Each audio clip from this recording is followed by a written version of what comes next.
कैसे हैं आप सभी।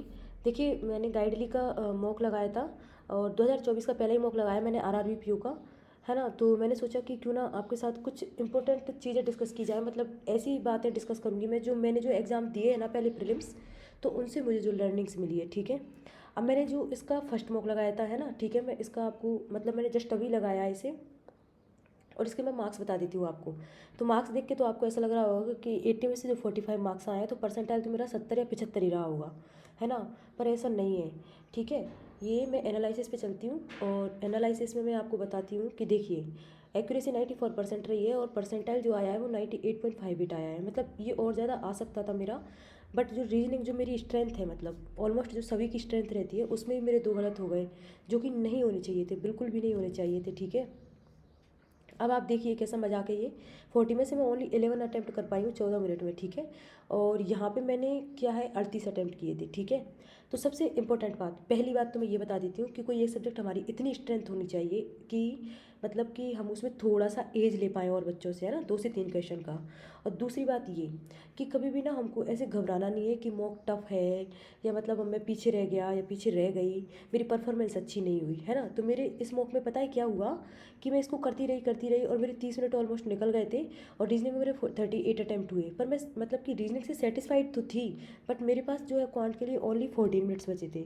अब 14 मिनट्स में मुझे लगा था कि मैं कम से कम 20 से 25 क्वेश्चन खींच दूंगी। लेकिन जैसे ही मैंने जो क्वांट सेक्शन ओपन किया ना, मैं बताती हूँ आपको, है ना। ये मैंने क्वांट सेक्शन ओपन किया और वैसे ही मैंने देखो, पहले मैं यहाँ गई, मैंने मार्क फॉर रिव्यू किए थे 2-3 मतलब कि स्लॉट को। तो देखिए यहाँ पे ये डी आई नो मतलब इतनी लेंदी पड़ गई मेरे को, इसके क्वेश्चन इतनी लेंदी पड़ गए कि मेरे को इनमें बहुत टाइम लग गया, ठीक है। उसके बाद मैं यहाँ पे गई तो मैंने एक इसको कर पाई और एक ये जल्दबाजी में रॉन्ग हो गया क्योंकि मैंने लास्ट में अटैम्प्ट किया था, ठीक है। फिर मैंने इन सबको देखा कि इसमें अर्थमेटिक है। फिर ये डी आई भी मुझे बहुत लेंदी लगी, तो मैंने देखो इतनी लेंदी है, मतलब इसको डिकोड करने में मेरे को 3 से 4 मिनट लग जाते, तो मैंने स्किप करना सही समझा इसे, ठीक है।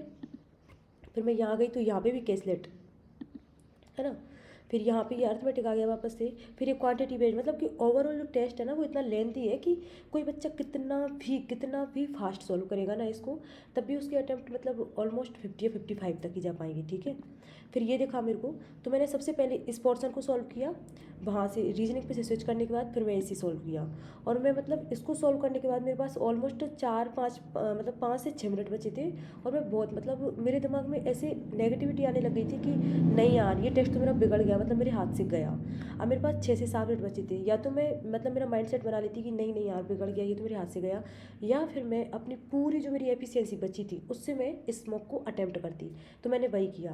मेरे दिमाग में तुरंत ये बात आई कि देखो बिगड़ना था वो तो बिगड़ गया, जो चीज़ें हाथ से जानी थी वो तो निकल चुकी, लेकिन अब हमारे पास जो 5 से 6 मिनट बचे हैं बैठ कर भी क्या होगा, इससे अच्छा जो हमारी पूरी एफिशिएंसी है उससे हम इस मॉक को सॉल्व करते हैं। और ये सोचकर मैंने क्या किया, इसके 4 क्वेश्चन तो ये सॉल्व किए और एक क्वेश्चन ये सॉल्व किया और एक ये जल्दबाजी में, क्योंकि मैं लास्ट में एकदम मेरे पास जो कम टाइम बचा था ना, मतलब ऑलमोस्ट मतलब 30-35 सेकंड बचे थे, तो मैंने ये जल्दबाजी में किया। तो ये देखो मतलब अगर मैं इसे अटैम्प्ट नहीं करती तो मेरा परसेंटाइल और भी अच्छा आता।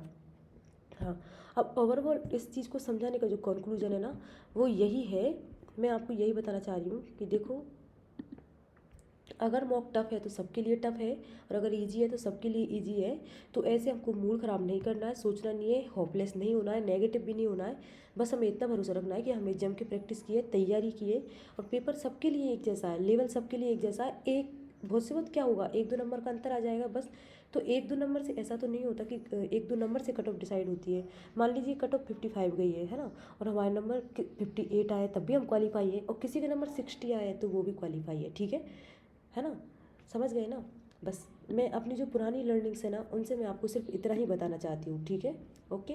अब ये 2 क्वेश्चन मेरी ये तो मेरी जल्दबाजी में गलत हो गया, और उसके बाद ये वाला जो पोर्शन है ना, मतलब कि पिछली बार भी मेरा सही डिसीजन रहा था, जब मैंने IBPS पीओ दिया था ना उसमें भी मैंने इसको छोड़ा था, क्योंकि मेरी शिफ्ट में जो मतलब कि ब्लड रिलेशन आया था ना वो इतना फंसाने वाला आया था कि बच्चों ने 4 से 5 मिनट इसमें डिवोट कर दिए।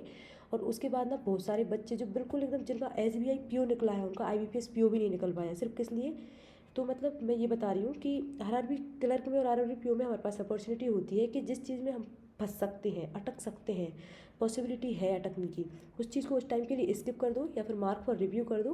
और फिर जिसमें हमें ना मतलब एकदम कॉन्फिडेंस है कि नहीं नहीं ये तो हम कर ही लेंगे, पहले उस पर स्विच कर जाओ। उसके बाद अगर टाइम बचे तो फिर वापस उस पर जाना है, ठीक है। बस इतना ही बताऊंगी। आई होप मतलब कि आप समझ गए होंगे। और कोई भी क्वेरी है आपकी तो बिल्कुल आप मेरे कमेंट सेक्शन में कमेंट कर सकते हैं, ठीक है। और हाँ, आप सोच रहे होंगे कि मैं अभी ना जो मॉक टेस्ट है ना उसका वीडियो बनाकर अपलोड नहीं कर रही हूँ।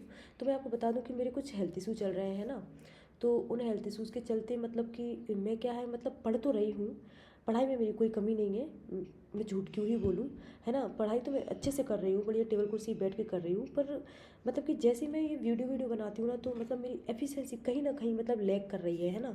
और हेल्थ इशू में मतलब थोड़ा मेरा जुकाम वगैरह, सर भारी होना और कुछ और भी प्रॉब्लम चल रही है। तो मेरी क्या है अभी परफॉर्मेंस निकल के मतलब आ नहीं पा रही है ना। जैसे ही मैं एकदम अच्छी हो जाऊंगी, मैं ठीक हो जाऊंगी, मेरी बिल्कुल एफिशिएंसी पे मैं काम करने लग जाऊंगी, उसके बाद मैं ज़रूर वीडियोज़ अपलोड करने लग जाऊंगी, ठीक है। ओके, ठीक है। Bye bye, thank you.